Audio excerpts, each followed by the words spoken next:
이 모든 일이 이루어지려 할 때에 무슨 징조가 있사오리이까? 예수께서 이르시되 너희가 사람의 미혹을 받지 않도록 주의하라.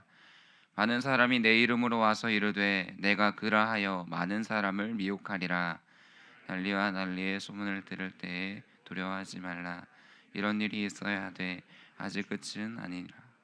민족이 민족을 나라가 나라를 대적하여 일어나겠고 곳곳에 지진이 있으며 기근이 있으리니 이는 재난의 시작이니라. 너희는 스스로 조심하라. 사람들이 너희를 공회에 넘겨주겠고 너희를 회당에서 매질하겠으며 나로 말미암아 너희가 권력자들과 임금들 앞에 서리니 이는 그들에게 증거가 되려 함이라. 아멘. 오늘 함께 묵상하고 있는 말씀은 예수님께서 예루살렘 성전에서 나오셔서 감람산에서 베드로와 야고보, 요한, 안드레에게 하시는 말씀입니다. 주의 깊게 살펴볼 내용을 중심으로 말씀을 묵상해 보도록 하겠습니다. 내용 관찰 1번입니다.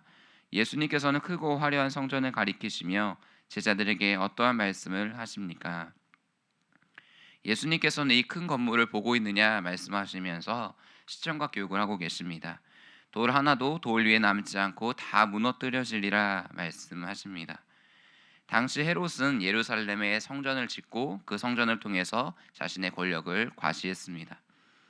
이 당시 역사학자였던 요세푸스가 이야기하기를 헤롯 성전은 총 길이가 1.5km며 어떤 건 돌 하나가 12cm였다고 합니다. 보석을 그 성전 사이사이에 두면서 멀리서 볼 때 마치 눈이 반짝반짝거리는 것 같은 그러한 모양이었다고 이야기합니다.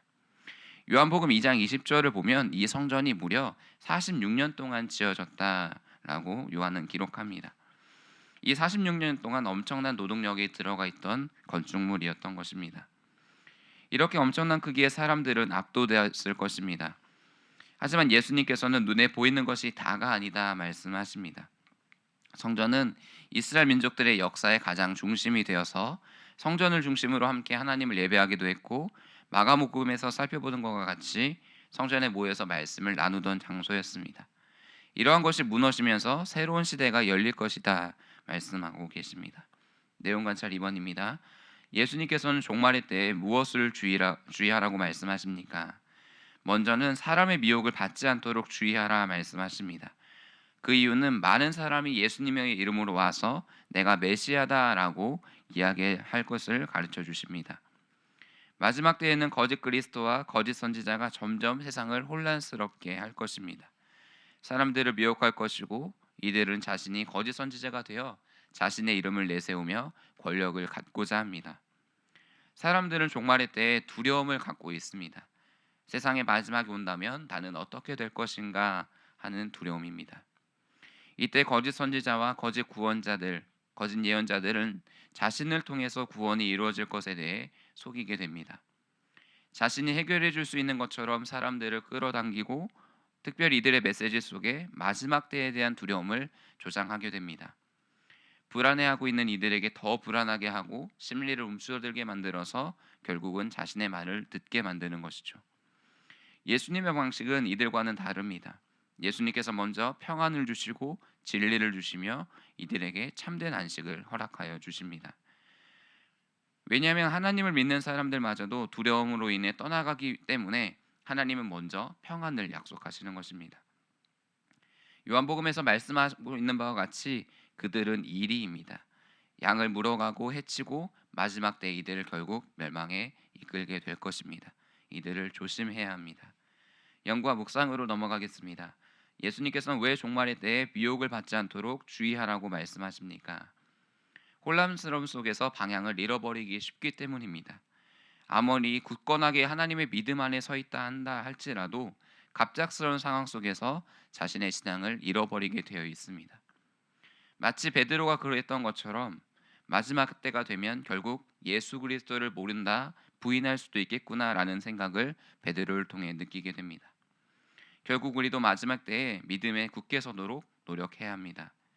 신앙은 참된 예수 그리스도만을 믿고 따라 나아가는 것입니다. 특별히 거짓 그리스도의 선지자들은 단순히 말로만 가르치지 않습니다. 마태복음 7장 22절에서는 많은 사람들이 주의 이름으로 선지자 노릇하며 주의 이름으로 귀신을 쫓아내며 주의 이름으로 많은 권능을 행할 것을 말씀하십니다. 겉은 그리스도인인 것과 같이 기적과 이사와 표적을 행하지만 그의 내면에 진정한 신앙을 들여다보라는 것입니다. 진정한 신앙이란 무엇입니까? 내가 주인이 아니라 하나님께서 주인이심을 믿고 고백하며 살아가는 삶입니다. 혹 신앙의 능력으로 자신이 높임받는 것에 대해 우월하거나 자부심을 갖고 있다면 신앙의 본질에서 벗어난 사람입니다. 하나님 외에 그 어떠한 것도 신뢰하지 말며 오직 구원의 확신 가운데 서서 바른 신앙이 우리에게 절대적으로 필요합니다. 느낀 점입니다. 세상의 헛된 것에 마음을 두지 말고 영원한 하나님의 나라를 사모하며 끝까지 견디고 복음을 전하라는 말씀에서 무엇을 느낍니까? 우리는 영원한 것이 무엇인지를 생각해야 합니다. 오늘날의 사람들은 현재 나의 눈앞에 있는 불안함을 해결하고자 노력합니다. 비록 그가 나쁜 일을 했던 하지 않았던 그가 나에게 평안을 주며 나의 필요를 채워준다면 따라가는 것이 현실입니다. 특별히 직장 상사가 나의 인상 고과를 결정하는 데 있어서 가장 중요한 역할을 한다면, 나의 가족들을 생각한다면 눈을 감는 것은 어쩔 수 없다 하며 합리화하고 넘어갑니다. 당시 헤롯은 성전을 화려하게 지으면서 이들을 위협했습니다. 예수님께서는 46년 동안 지어져서 안전하리라 생각했던 이들의 생각에 다시 한번 물음을 던져주십니다. 이것마저 영원하겠느냐? 과연 우리가 지금 집착하고 있는 것이 있다면 그것이 영원할지 영원하지 않을지 다시 한번 질문해 봐야 합니다. 하나님의 나라는 복음 앞에 정직하게 설 때에 그 놀라운 힘을 경험하게 되어 있습니다. 하나님께서는 오늘도 이 땅을 지금도 다스리시며 우리의 역사를 주관하십니다. 그 하나님께서는 하나님의 뜻을 따라 살고자 하는 이들의 기도를 들으시고 그들의 착한 행실로 하나님을 떠난 자들에게 복음의 비밀을 밝히 나타내 보여주십니다. 이것이 바로 예수 그리스도의 복음 가운데 있는 놀라운 비밀입니다. 이 하나님의 나라의 복음은 영원할 것입니다. 결단과 적용으로 나아가겠습니다. 최근 내 앞에 세상이 유혹에 흔들려 믿음이 흔들렸던 적은 언제입니까? 내가 어떠한 상황에 흔들렸는지 확인해 봐야 합니다. 다른 사람에게 인정을 받기 위해서인지, 나의 눈앞의 이익을 위한 것인지, 성공을 위한 것인지, 사람의 눈치 때문인지 살펴봐야 합니다. 말씀이 흔들리지만 나의 감정 앞에서 하나님의 말씀을 등지고 살지는 않았는지 살펴봐야 합니다. 우리는 이 땅을 살아가면서 필요로 하는 것이 참 많습니다. 하지만 그것들이 우리의 전부가 되어서는 안 됩니다. 우리가 잘 알고 있는 사도 바울은 빌립보서 4장 12절에서 이렇게 고백합니다.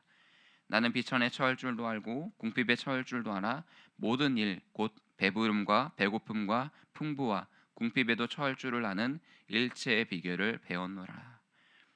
어떻게 그는 이 땅에서의 필요를 전부가 아니라고 고백할까요? 바로 내게 능력 주시는 분이 누구이신지를 알기 때문입니다. 그 하나님 안에 있을 때 그분이 주시는 힘으로 우리는 살아가게 되는 것입니다. 우리가 믿음이 부족하기에 낙심하지 마십시오. 하나님께서는 그러한 우리의 약함을 통해 강하게 하실 것입니다. 우리의 중심을 다시 한번 하나님께로 향하여 나아갈 때에 그분이 주시는 능력이 우리를 인도할 것입니다. 그렇다면 어떻게 세상의 헛된 것에 마음을 빼앗기지 않고 영원한 하나님 나라를 사모하며 살아가기 위해 무엇을 우리는 실천해야 할까요? 나의 필요보다 다른 사람의 필요에 조금 더 시선을 두어 보십시오. 나의 순 안에서 또는 내가 속한 가정에서, 직장 안에서 유독 힘들어 보이거나 도움이 필요한 그들에게 찾아가서 따뜻한 격려의 말을 전해보는 것입니다. 우리는 하나님 안에 평안이 있지만 그들은 여전히 두려워하고 있는 이들입니다. 비록 작은 격려의 말일지라도 그들은 큰 힘을 얻어서 다시금 살아나가게 될 것입니다.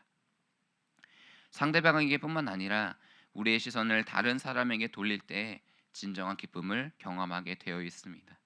그 기쁨이 우리를 영원한 하나님 나라의 자리에, 소망하는 자리에 이끌어 나갈 것입니다. 이 말씀을 기억하시면서 함께 기도로 나아가겠습니다. 첫 번째입니다. 나의 삶의 중심을 다시금 하나님께 돌리며 하나님의 뜻을 쫓는 하루가 되게 하옵소서. 세상의 헛된 것에 마음을 빼앗기지 않고 영원한 하나님 나라를 사모하며 살아가게 하옵소서. 4월 함께 기도할 집중 기도 제목입니다. 우리가 리모델링하는 공사 기간 동안 날씨와 환경을 주장하여 주셔서 차질 없이 시행되게 하옵소서. 공사 기간 중 안전사고나 불미스러운 일이 발생하지 않도록 보호하여 주옵소서. 이 시간 주여 한번 부르짖으시며 기도하며 나아가겠습니다. 주여.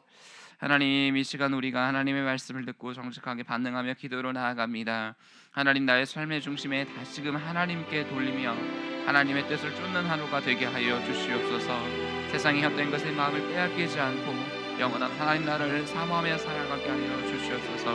하나님, 힐링의 모든 봉사기관 가운데 날씨의 환경을 주장하여 주셔서 차질이 없게 하시며 특별히 안전사고나 불미스러운 일이 발생하지 않도록 주님 지켜 보호하여 주시옵소서. 그렇게 행하실 그 주님을 기대합니다. 하나님의 말씀 우리 가운데 온전히 회복되어지게 하시고 그 놀라운 사랑 가운데 우리가 설 때에